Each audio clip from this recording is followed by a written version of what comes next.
How to inspire a dementia patient to shower. Getting an Alzheimer's patient to shower can be difficult.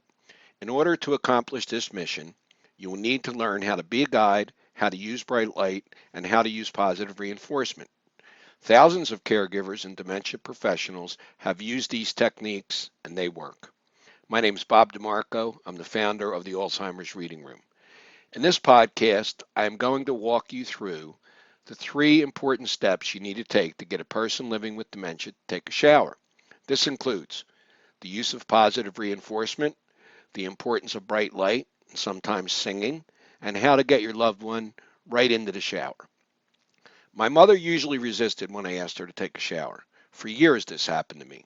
When she occasionally said something other than no, I looked up to the heavens as if it was a reward.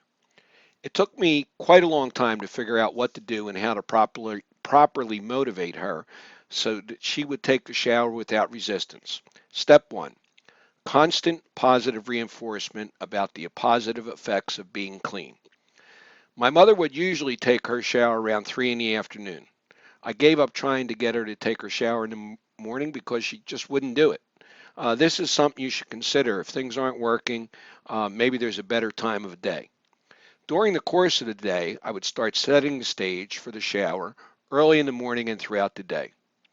An hour before her shower, I would take my shower, and then I'd come out with my head still wet and my face clean shaven and start extolling how great it is to be clean. I would get my mother to touch my face and show her how smooth it was.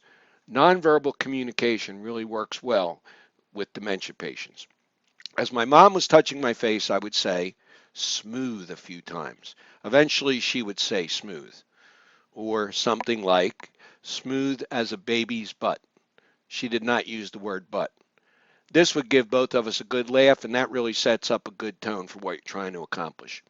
I would also get her to touch my wet hair. Then I would say clean. I would say clean a few times as she touched it. Eventually, she would say clean. She'd repeat it back to me.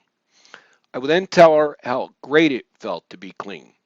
Positive reinforcements about the virtues of being all nice and clean. Please note, this was designed to fix the idea of a shower in her brain. All of this was designed to set the stage for Dottie's shower that was coming soon. I was trying to set a pattern leading up to the shower, and then a specific pattern when it came time to take the shower. Establishing patterns is one of the only ways I discovered that works well when it comes to establishing consistent behavior with someone living with Alzheimer's disease. I am convinced that trying to do the same thing at the same time every day is very helpful in Alzheimer's caregiving. Give this some thought. Step 2. Prior to the shower, I tried to make sure my mother was sitting in bright light. That's right, bright light. I would sit her next to a window in the kitchen, usually did the trick. I learned that bright light can be mood altering when used effectively with dementia patients. Put it this way, bright light, bright mom. Before shower time, I always talked to and engaged my mother.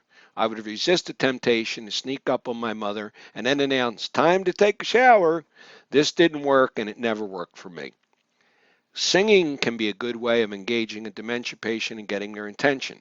I learned my mother was always willing to sing Shine On Harvest Moon. It became even easier after we obtained our repeat parrot Harvey. Now the three of us could sing together. This usually delighted Dottie. I understand that Alzheimer's patients often say no when asked to take a shower. Sometimes my mother would say, I already took my shower. I don't need a shower. This was amusing most of the time because she was still sitting in her pajamas. I bet something like that is happening to you. Rule to live by. Never correct an Alzheimer's patient if they say they already took a shower. Rule to live by. Never try to explain to them the importance of taking a shower is good hygiene, blah, blah, blah, blah, blah. Don't do it. Ever hear the saying, loose lips sink ships? Well, explanations and lots of words will sink your caregiving effort every time. Step 3. When it comes time to take a shower, think of yourself as a guide. A guide. You are going to guide your loved one to the shower by taking their hand. Of course, you will already have given them a nice smile and received a nice smile back before you start to take action. The weapons in your caregiver arsenal: the smile, your hand, and the most important of them all, positive reinforcement. Here is one simple way to get someone living with Alzheimer's to take a shower, in my opinion. I learned this as a freshman in college in Psychology 101. Let's call this Pavlov's dog in the shower. How to use the zinger. The shower must always lead to something the dementia patient wants or enjoys. In the case of Pavlov's dogs, they rang a bell when the dogs would eat. Eventually, they would ring the bell and the dogs would salivate. This is known as conditioned response. Give this some thought. Think about it. When I got my mom up for the shower, I would say a word. I wouldn't say a word. I would stick my hand out and wait for her to take it. And away we would go. When she asked where we were going, I would hold her hand and walk her towards the bathroom. At this point, I fire in the zinger. After you take your shower, you will get a nice snack, Ma. Use as few words as possible. I usually told my mom potato chips because they were her favorite. Positive reinforcement before the shower, big positive reinforcement after the shower. For many of you, ice cream or chocolate should do the trick. Work with what works best for you. I turn on the shower. I put my mother's clean bra and panties on the sink. This was designed so that when she got out of the shower, I could keep her putting her undergarments on as long as possible. I put her towel in the sink. I handed her her washcloth, and I told her to make sure she gets all the stinky parts. You can figure out what word you want to use for that one. You also use the word gnarly. Then I close the bathroom door, but I leave it cracked so I can peek in. We have a glass shower. She gets in. I check to see how she's doing. Sometimes I have to whisper through the door, get the gnarly parts. Most of the time it went well in the beginning. My mother was pretty good at cleaning everything except her legs and feet, and I had to get involved in that. Most dementia patients have a problem since they're elderly, bending over. You got to take good care of the legs. You have to pay attention to it. So I would make sure that I would really clean her legs really well once or twice a week. I want to put in here, as the disease progressed, I had to give Dottie her shower, but I used the same approach to get her to take the shower, and I let her wash as much of herself as she could. Always encourage a dementia patient to work with you. 2 points here. 1, Mom gets the positive reinforcement after every shower, the reward, so to speak, the potato chips or ice cream.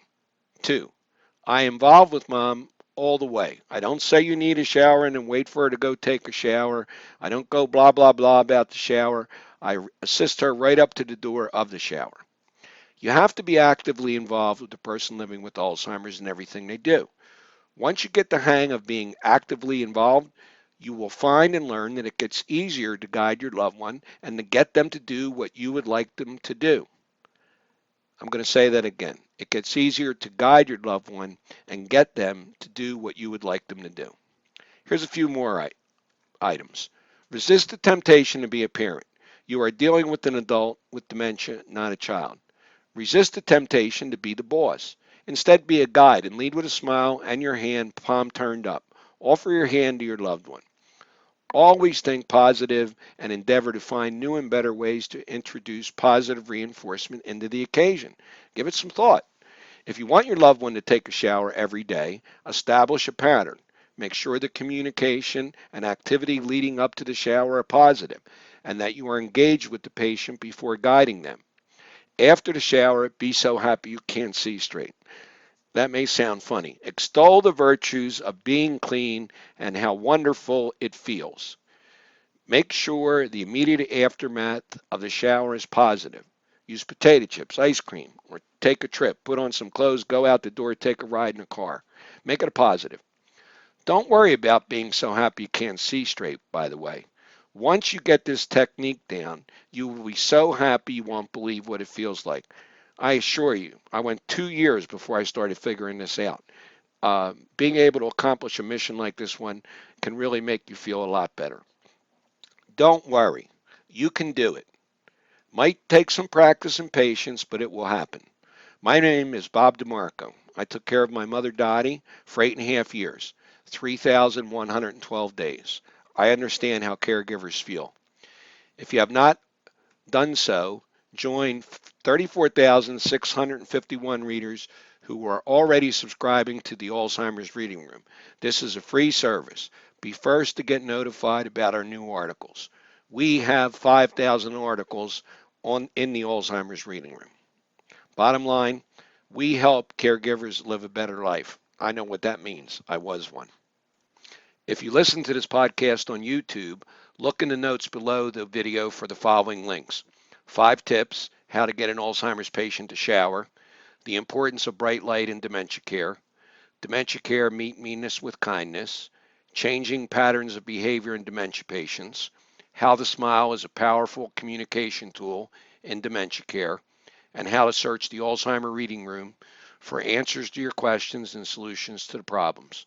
There are additional links. You will also find the direct link to the article version of this podcast, which includes all the additional links.